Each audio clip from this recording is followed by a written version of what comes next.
امین والصلاة والسلام علی سیدنا و سید الانبیاء والمرسلین وعلی آلہ واصحابہ واتباعہ اجمعین اما بعد فاعوذ باللہ من الشیطان الرجیم بسم اللہ الرحمن الرحیم لا اقسم بیوم القیامہ ولا اقسم بالنفس اللوامہ ایحسب الانسان ان لن نجمع عظامہ بلا قادرین علی ان نسوی بنانہ صدق اللہ مولانا العظیم اللہم صلی علی سیدنا و مولانا محمد وعلی آل سیدنا و مولانا محمد افضل صلواتک بعدد معلوماتک وبارک وسلم۔ معزز و محترم حاضرین، سامعین اور ناظرین، آج ہم انشاءاللہ سورۃ القیامہ سے لے کر سورۃ اللیل تک کے مضامین اجمالی انداز میں دیکھنے کی کوشش کریں گے۔ آج کی ہماری جو اس منزل کی صورتیں ہیں وہ ساری کی ساری مکی ہیں۔ ایک سورہ مبارکہ جو ہے آج کی دوسری سورۃ دہر، اس کے مکی اور مدنی ہونے کی دونوں آراء پائی جاتی ہیں، اور عموماً جو ہمارے ہاں قرآن کریم چھپتے ہیں تو ان پر مکی بھی مدنی بھی لکھا ہوتا ہے، تو لیکن علماء کرام کا اس پر زیادہ جس قول کو مستند سمجھتے ہیں، اور قرآن کریم کے جو مزاج ہیں صورتوں کے، اس حساب سے بھی سورۃ دہر بھی مکی ہی صورت ہے، لیکن اس کی چند آیات جو ہیں وہ مدنی ہیں۔ ایک آیت مدنی ہے یا 3 آیتیں مدنی ہیں، اس پر بھی مختلف اقوال ہیں۔ بہرحال یہ اکثر صورتیں جو ہیں آج کی وہ مکی صورتیں ہیں، اور مکی صورتوں کے جو مضامین ہیں ظاہر ہے وہ ان تمام صورتوں میں سورۃ اللیل تک جو ہے وہ یعنی توحید ہے، رسالت ہے، قرآن کریم کی حقانیت ہے اور قیامت کا ذکر ہے۔ لیکن ان 4 یا 5 جو مکی صورتوں کے بنیادی مضامین ہیں عقائد کے حوالے سے، تو ان تمام صورتوں میں جو غالب ہے وہ قیامت ہے۔ پہلی صورت بھی قیامت کے نام سے ہی ہے، سورۃ القیامہ اس کا نام ہی، اور اس کی پہلی آیت مبارکہ ہی وہ قیامت کے بارے میں، اس کے وقوع کے بارے میں قسم اٹھا کے ارشاد فرما رہی ہے، لا اقسم بیوم القیامہ ولا اقسم بالنفس اللوامہ، میں قیامت کے دن کی قسم کھاتا ہوں، یعنی اس کے واقع ہونے میں اتنا یقین ہے کہ وہ قسم کے قابل ہے۔ اور پھر جو قیامت کے حوالے سے یا عقیدہ آخرت کے حوالے سے جو مضامین ہیں ان تمام صورتوں میں، تو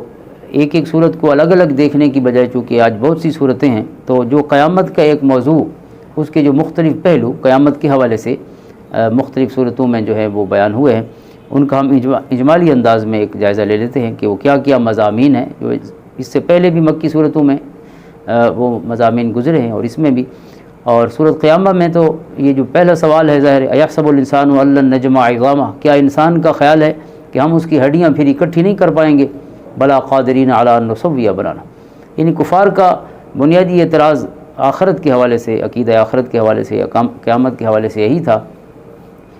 کہ من یحیی العظام وہی رمیم، جیسے سورۃ یاسین میں فرمایا گیا کہ جب ہم گل سڑ جائیں گے اور ہڈیاں جو ہے مٹی بن چکی ہوں گی، پھر ہمیں کون بنائے گا؟ تو وہاں بھی جواب دیا گیا منطقی انداز میں،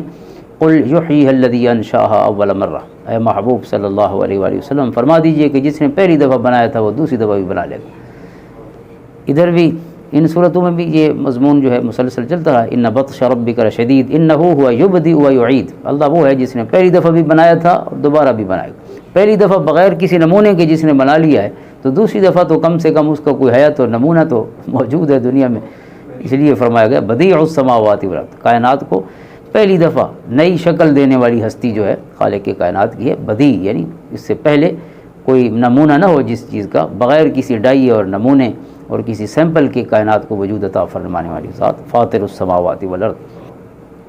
تو اس سورہ مبارکہ میں سورۃ قیامہ میں جو جواب دیا گیا، بلا قادرین علی ان نسوی بنانہ، کہ ہم تو اس پر بھی قادر ہیں کہ ان کی انگلیوں کے جوڑ یا ان کے انگلیوں کی پوریں تک بنا دیں۔ اب یہ خصوصاً کیوں فرمایا گیا انگلیوں کی پوریں یا جوڑ، یعنی انگلیوں کا ذکر کیوں کیا گیا؟ یہ بات تھی کہ انسان کو دوبارہ بنانا ہے تو ظاہر ہے اس کی تخلیق کے حوالے سے جنرل گفتگو ہو جاتی، لیکن یہاں خصوصاً انگلیوں کا ذکر ہے، تو اس پر جو ہمارے جدید محققین نے انہیں گفتگو کی ہے کہ ایک انسان کی یہ جو فنگر پرنٹس ہیں یہ دوسرے سے مختلف ہیں، یعنی یہ واحد چیز ہے، آنکھیں بھی ہیں، لیکن یہ ان منفرد چیزوں میں سے جو ہر بندے کی بالکل یعنی ڈسٹنکٹیو ہیں اور کوئی اس میں مشابہت نہیں ہو سکتی، وہ انگلیوں کے نشان ہیں۔ تو اللہ تعالیٰ فرماتا ہے ہم تو انگلیاں بھی بنا لیں گے۔ اللہ اکبر کبیرہ، یعنی ہر بندہ اپنی پوری شناخت کے ساتھ وجود میں آئے گا، یہ نہیں کہ دوسرے سے مکس ہو جائے۔ یعنی اللہ تعالیٰ نے خصوصاً اس حصے کا نام لیا ہے کہ جو حصہ ہر بندے کو دوسرے سے ڈفرینشیٹ کرتا ہے، بالکل اسے الگ کرتا ہے۔ تو لہٰذا خالق کائنات وہ قادر ہے، جس نے پہلی دفعہ بنایا وہ بنائے گا، اور صرف بنائے گا نہیں کہ آپس میں مکس ہو جائیں، مٹیاں شٹیاں مکس ہو جائیں اور پتہ نہ چلے یہ بندہ کون سا ہے وہ کون سا ہے۔ فرمایا وہی جو اصل شناخت ہے اس کے ساتھ بندہ اللہ کے سامنے موجود ہوگا۔ تو قیامت کے ذکر کے حوالے سے بعث بعد الموت، یعنی مرنے کے بعد اٹھنا اور حساب دینا، یہ تمام صورتوں میں یا اکثر صورتوں میں اس کا ذکر خیر ہے۔ جزا و سزا کا، جنتیوں کا ذکر ہے، دوزخیوں کا ذکر ہے، اور وہ ذکر بھی پھر مختلف انداز میں ہے۔ مثلا اس سورہ مبارکہ میں سورۃ قیامہ میں ہے تر و تازہ چہرے اور مرجھائے ہوئے چہرے، وجوہ یومئذ ناظرہ، یعنی ایک وہ چہرے ہیں اللہ تعالیٰ کے فضل سے اور اس کے کرم سے جو تر و تازہ ہے، ناظرہ، ندرت کہتے ہیں تازگی اور فریشنس کو، الی ربہا ناظرہ، اور وہ اپنے رب کی زیارتیں کر رہے ہوں گے۔ ایک وہ چہرے ہیں کہ وہ اس سعادت سے مستفید ہو رہے ہوں گے۔ ووجوہ یومئذ باسرہ تظن ان یفعل بہا فاقرہ، کچھ چہرے جو ہیں وہ مرجھائے ہوئے ہوں گے۔ تو یہ دونوں قسم کے، یعنی اسی جزا و سزا کے مختلف انداز جو بیان ہوئے ہیں تو ان میں چہروں کا ذکر ہے۔ اور پھر موت کی سختی جو ہے اس کا ذکر بھی بہت سی صورتوں میں ہے، جیسے اسی سورہ مبارکہ میں بھی سورۃ قیامہ میں بھی ہے کہ والتفت الساق بالساق الی ربک یومئذ المساق، یعنی یہ کیفیت ہوگی انسان کی کہ اس کی پنڈلی سے پنڈلی جو ہے لپٹ رہی ہوگی، یعنی طاقت اس وجود کی ختم ہو چکی ہوگی، وہ پنڈلیاں آپس میں گویا لپٹ رہی ہوں گی، یہ کیفیت ہوگی جو انسان کی موت کا وقت ہے۔ اور اسی طرح پھر سورۃ مرسلات میں بھی یہ وقوع قیامت کی علامات، دوسرا جو ایک پہلو ہے قیامت کے حوالے سے کہ قیامت کی نشانیاں کیا کیا ہیں، تو یہ بہت سی صورتوں کا آغاز ہی اسی سے ہوا ہے۔ سورۃ مرسلات ہے، یہ سورۃ انفطار ہے، سورۃ تکویر ہے، اذا الشمس کورت واذا النجوم انکدرت واذا الجبال سجرت واذا العشار عطلت واذا الوحوش حشرت واذا البحار سجرت واذا النفوس زوجت واذا الموءودة سئلت بأي ذنب قتلت یا اذا السماء انفطرت واذا الکواکب انتثرت اذا السماء انشقت، آسمان کا پھٹ جانا، ستاروں کا بے نور ہو جانا، یا کبھی فرمایا سورج کو لپیٹ دیا جانا، یعنی کائنات کا خاتمہ جو ہے اللہ تعالیٰ نے یہ وقوع قیامت کی علامات کے طور پر آج کی جو ہماری یہ مختلف صورتیں ہیں مکی، ان سب میں یا اکثر میں بیان فرمایا علامات قیامت۔ اور پھر مجرمین کا ٹھکانہ اور متقین کی جو تکریم اور عزت ہوگی اللہ کی بارگاہ میں، ان الابرار لفی نعیم و ان الفجار لفی جحیم، سورۃ انفطار میں فرمایا۔ اسی طرح سورۃ مطففین میں فرمایا کہ عزت والے جو ہیں متقین لوگ ان کو عزت کا ٹھکانہ اللہ تعالیٰ کی طرف سے ہوگا، یا جو فجار ہیں ان کے لیے سجین ہے، اور جو ابرار ہیں ان کے لیے علیین ہے، اعلیٰ مقام ہے۔ جو فجار جو گناہ گار ہیں ان کے لیے فاسقوں والا ٹھکانہ ہے۔ تو یعنی قیامت سے متعلق ایک یہ موضوع بھی آج کی صورتوں کا حصہ ہے۔ اور پھر وقوع قیامت پر دلائل بھی سورۃ نبا میں خصوصاً، یعنی 30ویں پارے کی پہلی سورہ مبارکہ جو ہے، تو اس میں وقوع قیامت پر بہت سے دلائل بیان فرمائے گئے کہ قیامت یقیناً آنی ہے۔ اور پھر بعث بعد الموت پر پھر دلائل ہیں سورۃ نبا میں ہی، یعنی مرنے کے بعد دوبارہ اٹھنے پر دلائل اللہ تعالیٰ نے بیان فرمائے۔ اور اسی طرح کافروں کے عذاب اور مومنین کے ثواب کی اقسام جو ہیں یہ بھی بیان فرمائی گئی ان صورتوں میں۔ قیامت کب آئے گی یہ سوال بھی قرآن کریم نے ان صورتوں میں کئی جگہ دہرایا ہے۔ سورۃ نبا جو ہے وہ تو شروع اسی سے ہوتی ہے، عما یتساءلون عن النبأ العظیم، کہ کس چیز کے بارے میں حضور آپ سے یہ پوچھ رہے ہیں، اس بڑی خبر کے بارے میں قیامت کب آئے گی۔ تو قیامت جو ہے جب بھی آئے گی یہ اللہ تعالیٰ کا فیصلہ ہے، تو رب کائنات کی مرضی اور اس کے حکم سے آئے گی۔ انہیں کہو کہ تم قیامت کی تیاری کرو، اور نبی اس لیے آتے ہیں کہ لوگوں کو موت اور قیامت یاد دلائیں۔ یہ یعنی عموماً انسان کا مزاج ہے کہ وہ چیزوں کی پراسراریت جو ہے یا ان کی جو ہسٹوریسٹی ہے، ان کی جو ایک تاریخی انداز ہے، اس کے بارے میں سوالات زیادہ کرتا ہے۔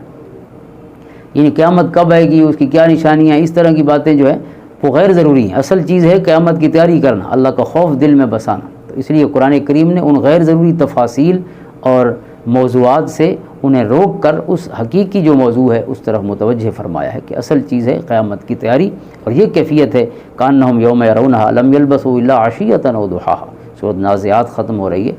کہ جب یہ قیامت کو دیکھیں گے تو کیفیت یہ ہوگی کہ انہیں یوں لگے گا کہ دنیا کی زندگی میں ہم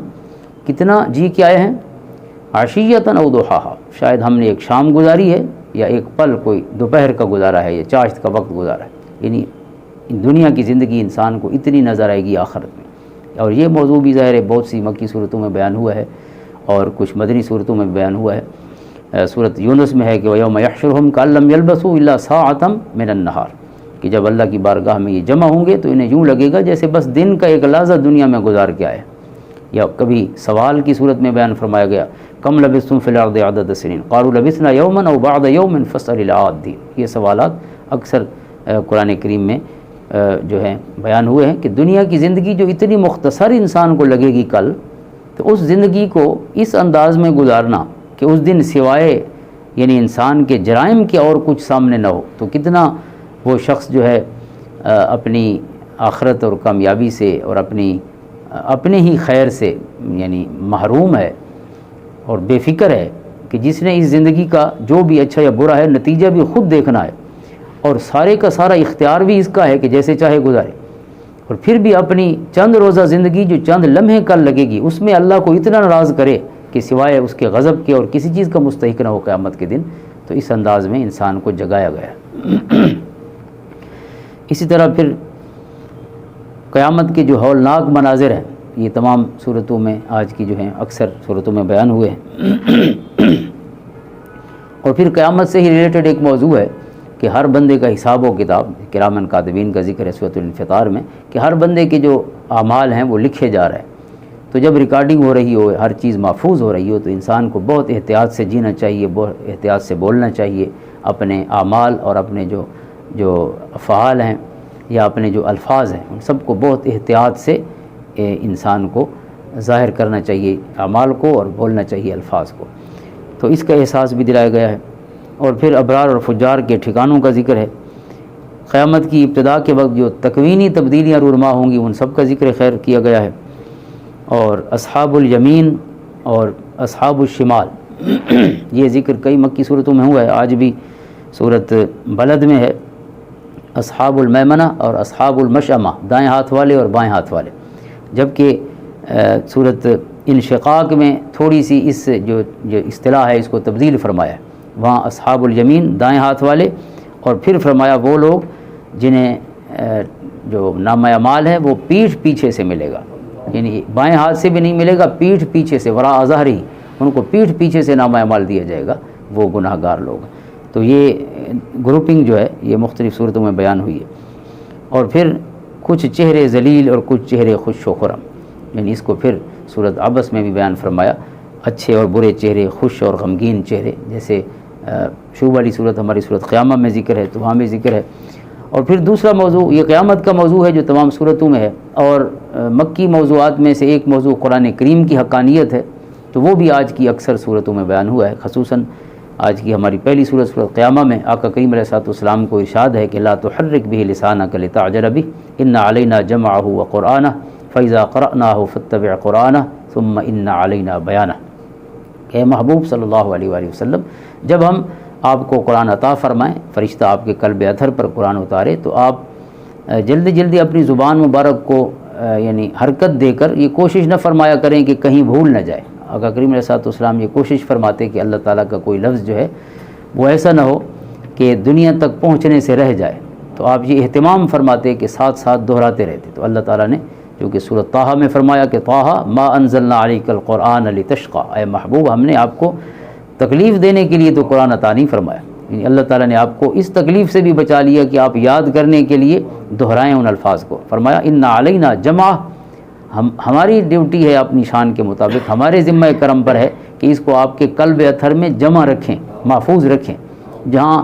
آپ نے دہرائی کرنے کے بعد محفوظ رکھنا ہے، ہم نے وہیں محفوظ رکھنے کا خود وعدہ فرما لیا۔ اور پھر آقا کریم علیہ السلام کا یہ ایک معجزہ اور انفرادیت بھی ہے کہ آپ کو جو قرآن کریم عطا ہوا وہ آپ کے قلب پر ہی رکھا گیا، علی قلبک لتکون من المنذرین۔ ہم نے قرآن کو آپ کے قلب اطہر پر فرشتے کو کہا ہے کہ وہاں رکھیے،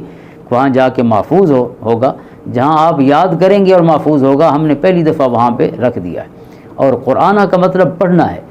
یعنی آپ کی اس قلب اطہر سے اٹھا کر آپ کی زبان پر جاری کرنا بھی ہمارے ذمہ کرم پر ہے کہ آپ یہ بھی فکر نہ فرمائیں کہ پھر دل میں تو ہوگا لیکن زبان پہ اس کی جو ایک قرات ہے وہ کس طرح آئے گی۔ اور پھر تیسری چیز ہے قرآن کریم سمجھانا، جو کہ آپ کی مبارک یہ ڈیوٹی ہے، فریضہ ہے، لتبین للناس ما نزل الیہم، کہ جو آپ پر نازل کیا گیا ہے اپنے غلاموں کو سمجھائیے، تبیین اور تشریح اور تفسیر فرمائیے۔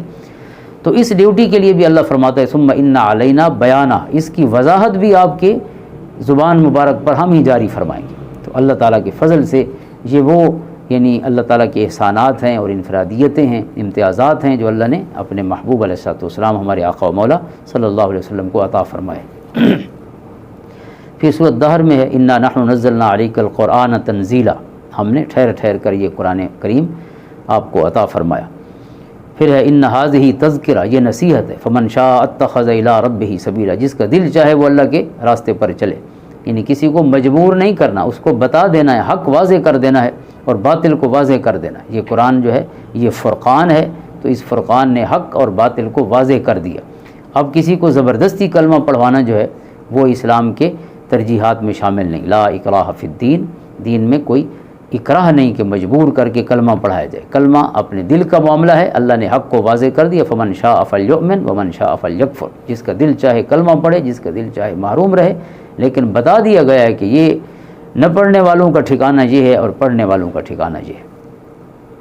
اور پھر سورۃ مرسلات جو آقا کریم علیہ الصلوۃ والسلام نے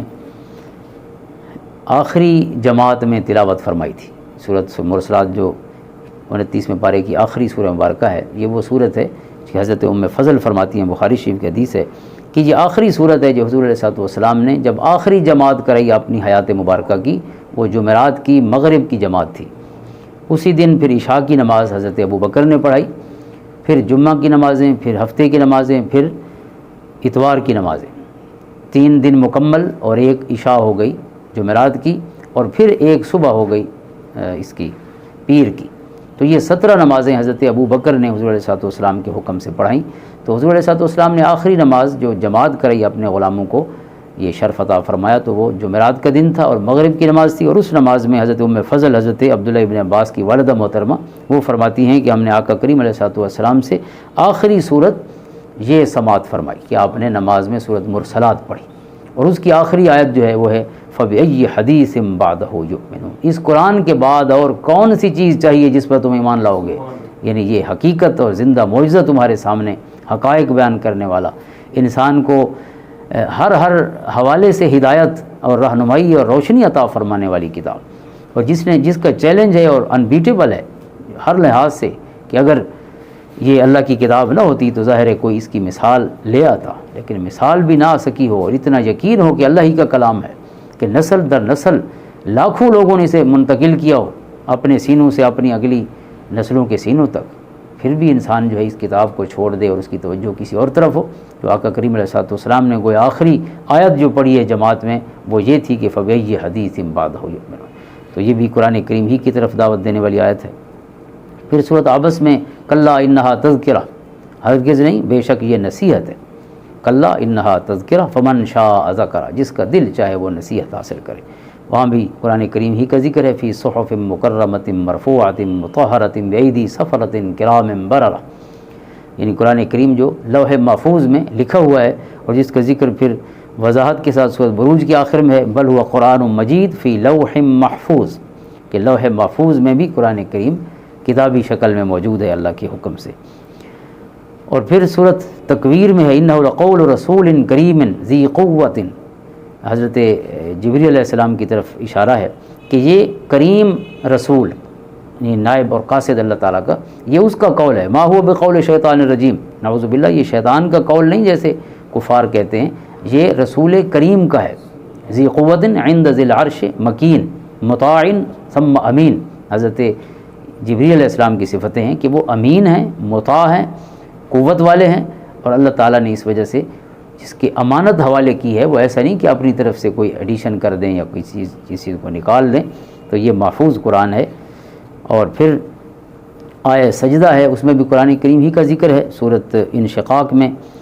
اور حفظ قرآن کی ترغیب ہے سورۃ اعلیٰ میں، سورۃ الاعلیٰ سنقرئک فلا تنسا، اے محبوب صلی اللہ علیہ وآلہ وسلم ہم آپ کو اس انداز میں پڑھائیں گے کہ آپ کبھی بھولیں گے نہیں۔ تو علماء فرماتے ہیں جہاں حضور علیہ السلام پر اللہ کا احسان ہے وہاں امت کے لیے یہ پیغام ہے کہ قرآن کریم کو حفظ کرنا چاہیے، اس آیت سے اس کا حفظ ثابت ہوتا ہے۔ اور سورۃ طارق میں ہے انہ لقول فصل وما هو بالہزل، یہ فصل یعنی حق اور باطل میں فرق کرنے والا قول ہے، اور یہ کوئی گپ شپ نہیں ہے، قرآن کریم یہ اللہ کی کتاب ہے۔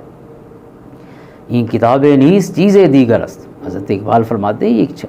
صرف یہ نہ سمجھا جائے کہ یہ کتاب ہے، چیزیں دیگر چوں بجاں در رفت جہاں دیگر شود، جہاں چوں دیگر شد جہاں دیگر شود۔ جب انسان کے اندر جاتی ہے تو اندر انقلاب برپا کر دیتی ہے، اور جب اندر انقلاب آتا ہے تو باہر کی دنیا بھی بدل جاتی۔ فاش گویا مانچ در دل مزمرست، این کتاب نیز چیزیں دیگر است، اس لیے فرماتے ہیں این کتاب زندہ قرآن حکیم حکمت او لا یزال است و قدیم، یہ زندہ کتاب ہے اور اس کی حکمت لا یزال اور قدیم ہے، کیونکہ اس کا کلام ہے جو لا یزال ہے اور جو قدیم ہے، جس کا نہ کوئی ابتدا ہے نہ کوئی انتہا ہے، ہمیشہ ہے اور ہمیشہ رہے گا۔ وہ خالق کائنات، یہ اس کا کلام ہے تو اس کی صفت ہے، تو جس طرح متکلم جو ہے اس کا کوئی آغاز و انجام نہیں، متکلم کے کلام کا بھی کوئی آغاز و انجام نہیں، یہ ہمیشہ کے لیے ہے اور کتاب ہدایت ہے۔ تو آج کی صورتوں میں جہاں قیامت کا ذکر ہے، پھر قرآن کریم کی حقانیت کا ذکر ہے، اسی طرح پھر توحید پر جو دلائل ہیں جو اور رسالت پر دلائل ہیں وہ بھی تمام صورتوں میں چلے گئے۔ اب ہم مختصراً دیکھ لیتے ہیں چند صورتوں میں جو مبارک آیات ہیں جو ہمیں دعوت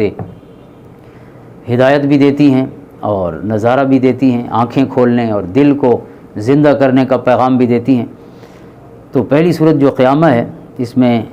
آخری آیت ہے الیس ذالک بقادر علی ان یحیی الموت، اللہ تعالیٰ نے اپنی صفات بیان کر کے فرمایا کہ یہ رب جس نے یہ کیا ہے وہ قادر نہیں ہے کہ دوبارہ مردوں کو زندہ کر دے۔ اور پھر یہ بھی سوال ہے ایحسب الانسان ان یترک سدی، انسان کا خیال ہے کہ اسے ایسے بغیر مقصد کے چھوڑ دیا جائے گا۔ افحسبتم انما خلقناکم عبثا وانکم الینا لا ترجعون، اللہ تعالیٰ نے اپنی یعنی مخلوقات میں سب سے خوبصورت اور حسین شکل جس کو عطا فرمائی ہے، جس حضرت انسان کو، تو اس کو ایسے ہی اللہ نے بنا دیا، اور جب بن کے اور زندگی گزار کے چلا جائے گا تو پھر کسی نے نہیں پوچھنا کہ کیسے گزاری ہے۔ تو یہ انسان کو جھنجھوڑنے والی آیات۔ سورۃ مرسلات میں، سورۃ دہر میں کچھ آیات ہیں جن کے بارے میں خصوصاً حضرت علی اور مرتضیٰ رضی اللہ تعالیٰ عنہ کے بارے میں نازل ہوئی ہیں۔ ایک روایت ہے، اور ایک روایت یہ ہے کہ عموماً تمام مومنین کے لیے، اور ہر آیت جو ہے جب اس کا ایک معنی مخصوص بھی ہوتا ہے، ایک معنی اس کا عمومی بھی ہوتا ہے۔ تو حضرت اقبال نے اس لیے تاجدار حل عطا کہا حضرت علی اور مرتضیٰ رضی اللہ تعالیٰ کو، جو کہ سورۃ الدہر حل عطا سے جو شروع ہوتی ہے، اس کی یہ آیات جو ہیں وَيُطْعِمُونَ الطَّعَامَ عَلَىٰ حُبِّهِ مِسْكِينًا وَيَتِيمًا وَأَسِيرًا، جو اللہ کی محبت کی وجہ سے مسکین، یتیم اور قیدی کو کھانا کھلاتے ہیں۔ اور انما نطعمکم لوجہ اللہ، اور کہتے ہیں کہ یہ اللہ کی رضا کے لیے ہم کھانا کھلا رہے ہیں، کوئی یہ مقصد نہیں کہ ہم اس جو جس کو دے رہے ہیں اس سے ہم کوئی مقصد حاصل کرنا چاہتے ہیں۔ اور اسی طرح پھر آخری آج کی جو ہماری سورہ مبارکہ ہے سورۃ لیل، اس میں حضرت ابوبکر صدیق رضی اللہ تعالیٰ عنہ کے بارے میں بھی اسی موضوع پر آیات کریمہ نازل ہوئی ہیں، یعنی ان کے بھی اللہ کی رضا کی خاطر مال خرچ کرنے کے حوالے سے وَسَيُجَنَّبُهَا الْأَتْقَى الَّذِي يُؤْتِي مَالَهُ يَتَزَكَّى وَمَا لِأَحَدٍ عِندَهُ مِن نِّعْمَةٍ تُجْزَى إِلَّا ابْتِغَاءَ وَجْهِ رَبِّهِ الْأَعْلَى وَلَسَوْفَ يَرْضَى، کہ وہ اتقا ہم اسے جہنم سے محفوظ رکھیں گے جو مال دیتے ہیں اللہ کی رضا کے لیے، إِلَّا ابْتِغَاءَ وَجْهِ رَبِّ الْأَعْلَى، کسی کا کوئی احسان نہیں جس کو چکا رہے ہوں، وہ اپنے رب کو راضی کرنے کے لیے کام کرتے ہیں۔ اور وَلَسَوْفَ يَرْضَى، ان قریب اللہ ان سے راضی ہوگا اور وہ اللہ سے راضی ہوں گے، یردا کے دونوں جو ہیں وہ برجہ بنتے ہیں۔ تو اس سورہ مبارکہ جو ہے حضرت علی اور مرتضیٰ، اور آج کی ہماری جو آخری سورہ مبارکہ ہے حضرت ابوبکر صدیق رضی اللہ تعالیٰ عنہ، دونوں کی شان میں یہ جو اللہ کی خاطر مال خرچ کرنے کی صفت ہے یہ کمال صفت ہے، اور ان ہستیوں کے حوالے سے قرآن نے خصوصاً بیان فرمائی۔ اور سورۃ النبا میں جو آخری آیت ہے وَيَقُولُ الْكَافِرُ يَا لَيْتَنِي كُنْتُ تُرَابًا، یعنی ایک حسرت ہے جو کفار کی بیان کی گئی ہے کہ قیامت کے دن کافر کہے گا کاش میں مٹی ہوتا، یعنی جب وہ نتیجہ دیکھے گا، حقائق کو سامنے دیکھے گا، اللہ کا عذاب بھی دیکھے گا، حساب و کتاب بھی دیکھے گا، اور اسے پتہ ہوگا کہ آج کوئی فرار نہیں ہے، کیونکہ ربنا ابصرنا وسمعنا، ہر کافر کہے گا کہ آج ہم نے دیکھ بھی لیا ہے، آج ہم نے سن بھی لیا ہے، آج سمجھ بھی گئے ہیں، فرجعنا نعمل صالحا انا موقنون، اے اللہ ایک دفعہ ہمیں واپس جانے دے، اب وہ کام نہیں کریں گے جو پہلے کرتے رہے۔ ربنا اخرجنا نعمل صالحا غیر الذی كنا نعمل، اے اللہ ایک دفعہ جانے دے، اب وہ کام نہیں کریں گے جو پہلے کیے تھے۔ اولم نعمرکم ما یتذکر فیہ من تذکر، اللہ تعالیٰ پوچھے گا کیا اتنی عمر نہیں دی تھی تمہیں کہ اگر سدھرنا چاہتے تو سدھر جاتے؟ اور پھر تمہارے پاس تو نذیر بھی آیا، جاءکم النذیر۔ نذیر کیا ہے؟ کئی معنی ہیں، ایک تو اللہ کے رسول، کوئی شک نہیں وہ معنی بھی ہے، لیکن جہاں پہ مفسرین نے کہا کہ نذیر سے مراد ہیں وہ جنازوں کے اعلان جو دائیں بائیں ہو رہے ہوتے ہیں، اور وہ عزیز و اقارب جن کے جنازے اپنے کندھوں پہ اٹھا کر ہم قبرستان تک پہنچاتے ہیں، تو فرمایا تم نے اتنے سارے عزیزوں کو قبرستان تک پہنچایا اور تمہیں یاد نہیں آیا کہ میرا راستہ بھی یہی ہے اور میری منزل بھی یہی ہے۔ اور پھر سورۃ النازعات میں آخری سوال ہے، اس پر تو گفتگو ہو گئی ہے، کأنہم یوم یرونہا لم یلبثوا الا عشیۃ او ضحاہا۔ اور سورۃ عبس میں یہ حضرت عبداللہ ابن ام مکتوم یا حضرت عمر ابن ام مکتوم، حضرت عبداللہ ابن مکتوم کا نام مشہور تو عبداللہ ہے، لیکن ایک حدیث میں عمر بھی آپ کو اس میں گرامیہ ہے۔ یہ نابینا صحابی تھے اور مکہ میں ہی آپ نے کلمہ پڑھا، مہاجرین میں سے ہیں، اور انہیں یہ شرف حاصل ہے کہ حضور علیہ الصلوۃ والسلام نے 28 غزوات پر جو آپ تشریف لے گئے، ان میں سے 13 غزوات میں آپ نے انہیں اپنا خلیفہ بنایا مدینہ طیبہ میں، یعنی آپ کے مسلح پہ کھڑے ہو کر نمازیں پڑھنے کا شرف حاصل کیا۔ اور پھر حضرت عبداللہ ابن مکتوم آپ کی خدمت میں حاضر ہوئے، آپ کے پاس روسائے قریش جو ہیں صنادید قریش بیٹھے تھے، آپ انہیں تبلیغ فرما رہے تھے، تو یہ چونکہ نابینا تھے تو انہوں نے دیکھا نہیں کہ کون ہے، تو انہوں نے درمیان میں ہی اپنی گفتگو شروع فرما دی، تو حضور علیہ الصلوۃ والسلام نے اسے ناپسند فرمایا۔ تو اللہ تعالیٰ نے پھر آپ پر یہ مبارک سورہ مبارکہ کی ابتدائی آیات اتاری کہ اے محبوب ان کو دفع کیجئے جو بیٹھے ہوئے ہیں قریش، اس غلام پر توجہ فرمائی، یہ غلام جو محبتوں کی ایک یعنی خیرات اور سیلاب لے کے اپنے سینے میں آیا ہے، یہ مستحق ہے کہ اس پر کرم فرمائیے، ان کو چھوڑیں، کلمہ پڑھتے ہیں تو پڑھیں، نہیں پڑھتے تو نہ پڑھتے، جو محبت سے آیا ہے اس کو تو محروم نہ فرمائیے۔ تو یہ سورہ مبارکہ عبس وتولیٰ جو ہے اس حوالے سے، اور پھر اس میں انسان کو جھنجھوڑا بھی گیا ہے۔ ویسے آج کی جتنی ہماری یہ صورتیں ان میں انسان کا ذکر بہت ہے، سورۃ قیامہ میں تو بہت زیادہ انسان کا ذکر ہے، یقول الانسان ینبأ الانسان، اور پھر آگے اس صورت میں بھی فَلْيَنْظُرِ الْإِنسَانُ إِلَىٰ طَعَامِهِ، انسان اپنے طعام کو تو دیکھے، اس پر تو غور کرے، یہ طعام بھی جس کو کھا رہا ہے یہ بھی اس کو اللہ کی طرف لے جائے گا اگر اس پہ غور و خوض کرے تو ان آیات کو ہم پڑھ لیتے ہیں برکت کے لیے۔ ویسے اس طرح کی آیات تو آج بہت زیادہ ہیں دیگر صورتوں میں، توحید پر یعنی جو دلائل ہیں خالق کائنات کے، تو اب یہاں خصوصاً انسان کو جھنجھوڑا گیا کہ انسان اپنے طعام کی طرف نہیں دیکھتا۔ انا صببنا الماء صبا، ہم نے پانی بہایا، ثم شققنا الارض شقا، اور پھر ہم نے زمین کا سینہ کھولا، شق فرمایا، یعنی آپ بیج زمین میں ڈال آتے اور اگر زمین اپنا سینہ نہ کھولتی، منہ نہ کھولتی، تو پھر آپ کی تو ہر چیز اندر گل جاتی۔ تو اللہ یہ ہے جس نے زمین کی سختی کو ختم فرما کے اس کو اپنا منہ کھولنے کی اجازت فرمائی اور طاقت دی۔ فانبتنا فیہا حبا، پھر ہم نے اس میں غلہ اگایا، وعنبا وقضبا، اور انگور اگائے، اور سبزیاں اگائیں، وزیتونا ونخلا، زیتون اور کھجور، وحدائق غلبا، اور گھنے باغات، وفاکہۃ وابا، اور تمہارے مویشیوں کا چارہ اور میوے، ابا مویشیوں کے چارے کے لیے، متاعا لکم ولانعامکم، تمہارا سامان بھی ہے اور تمہارے مویشیوں کا بھی، کیونکہ مویشیوں کو بھی تو ہم نے کھانا ہے نا، تو وہ خود کہاں سے کھائیں گے؟ فرمایا ہم نے مویشیوں کی خوراک بھی زمین سے نکالی، جو گوشت تمہارے کام آئے گا، اور خود تمہاری خوراک بھی ہم نے زمین سے نکالی۔ اور پھر قیامت کا ذکر ہے، فَإِذَا جَاءَتِ الصَّاخَّةُ، جب آئے گی بہرا کر دینے والی، یعنی اتنی کڑک ہوگی، صاخہ کہتے ہیں جو کانوں کو بند کر دے۔ قیامت جب برپا ہوگی، یوم یفر المرء من اخیہ وامہ وابیہ وصاحبتہ واخیہ، جب ہر کوئی جو ہے یہ کیفیت ہوگی نفسی نفسی کی کہ فرمایا کہ بھائی جو ہے اپنے بھائی سے بھاگے گا، اپنی ماں سے بندہ بھاگے گا، اپنے باپ سے بھاگ رہا ہوگا، اپنی بیوی سے، اپنے بیٹوں سے،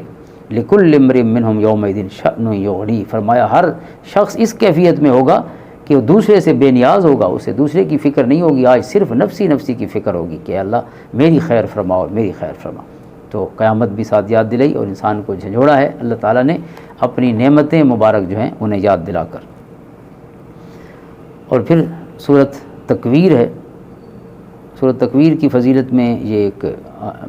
بلکہ اور صورتوں کا بھی ذکر ہے اس میں۔ ترمذی کی حدیث ہے کہ من سرہ وینظر الی یوم القیامۃ کانہ رأی عین فلیقرأ اذا الشمس کورت واذا السماء انفطرت واذا السماء انشقت۔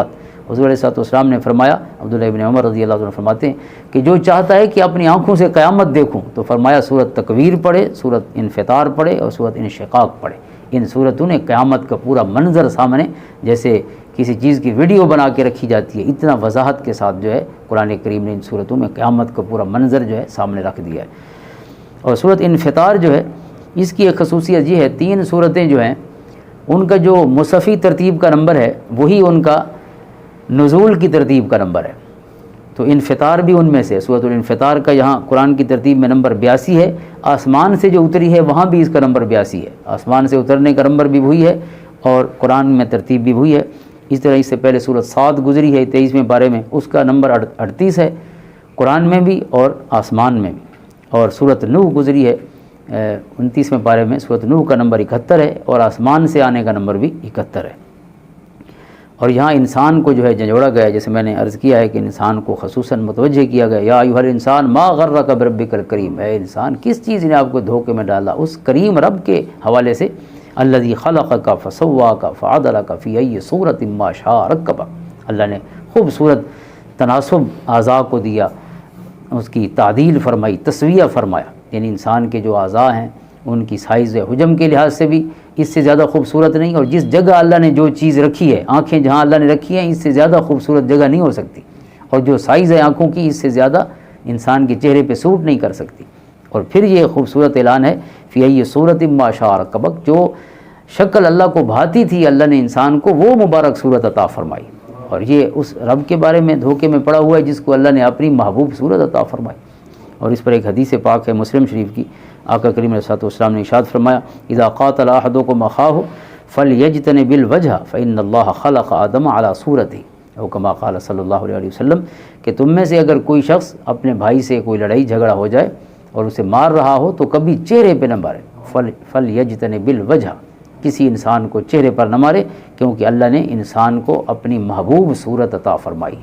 تو چہرہ جو ہے اللہ کی محبت کا مرکز اور محور ہے اور اللہ کی محبوب ترین یہ شکل ہے، لہٰذا کسی انسان کے چہرے پر نہیں مارنا چاہیے. یہ خصوصاً ماں باپ کو بھی یاد رکھنا چاہیے، اپنے بچوں کے حوالے سے اساتذہ کو بھی یاد رکھنا چاہیے. اور خدا نخواستہ لڑائی جھگڑے تو کرنے نہیں چاہیے، اگر کہیں ہو جائے تو حضرت انسان کا چہرہ جو ہے اس پر مارنے سے حضور صلی اللہ علیہ وسلم نے منع فرمایا. پھر آگے جو صورتیں ہیں ان پر قیامت کی وہ نشانیاں جو ہم نے مختصراً عرض کر دی ہیں. اور آخری